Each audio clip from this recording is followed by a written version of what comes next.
Hello दोस्तों, स्वागत है आपका एबीपी विशंस पर। दोस्तों, आप सभी से हम निवेदन करते हैं कि एबीपी विशंस को अभी सब्सक्राइब करके बेल आइकन को दबाना ना भूलें।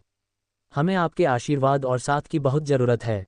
चर्चित हिंदू ग्रंथ महाभारत में कौरवों, पांडवों और श्री कृष्ण जैसे लोकप्रिय चरित्रों के अलावा राजा परीक्षित का भी वर्णन मिलता है। वह पांडवों के भाई अर्जुन के पोते थे और अभिमन्यु और उत्तरा के बेटे थे। अपनी मां के कोख में उन्हें बचाया था भगवान श्री कृष्ण ने जब अश्वत्थामा ने ब्रह्मास्त्र उनकी तरफ कर दिया था। अपनी मां के कोख में ही परीक्षित का दर्शन भगवान श्री कृष्ण से हो गया था। पैदा होने के बाद वह जिस किसी से भी मिलते वह उनमें श्री कृष्ण की छवि ढूंढने की कोशिश करते। ये उनके लिए एक परीक्षा जैसे हो गया था, इसी से उनका नाम परीक्षित पड़ा। परीक्षित का विवाह उत्तर के राजकुमार की बेटी इरावती से हुआ। इरावती और परीक्षित के 4 बेटे हुए, जिनमें एक जन्मेजय था। परीक्षित ने गंगा नदी के किनारे 4 अश्वमेध यज्ञ किया था।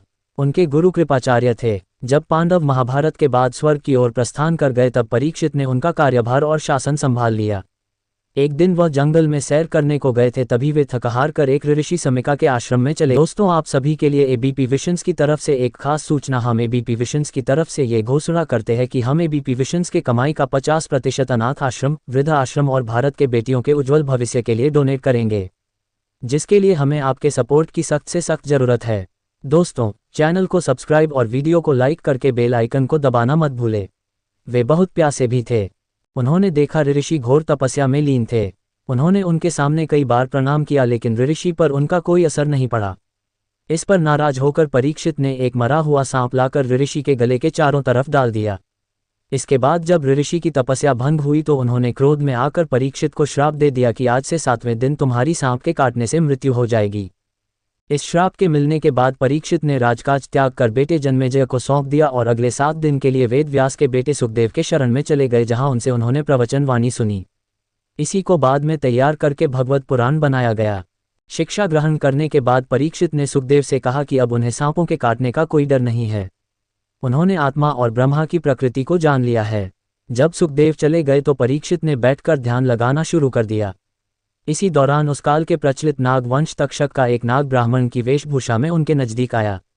उन्होंने परीक्षित को काट खाया और इससे परीक्षित की मौत हो गई। इससे क्रोधित होकर उसके बेटे जन्मेजय ने एक यज्ञ का आयोजन करने की ठान ली, जिसमें वह सारे सर्पों को मार देना चाहता था। इन सभी सांपों को यज्ञ की अग्नि में झोंक देने की योजना बनाई। इसके बाद तक्षक नाग अपनी सुरक्षा के लिए इंद्र के पास गए। इधर जन्मेजय ने सर्पों को यज्ञ में बुलाने के लिए शक्तिशाली मंत्र जाप करने शुरू कर दिए।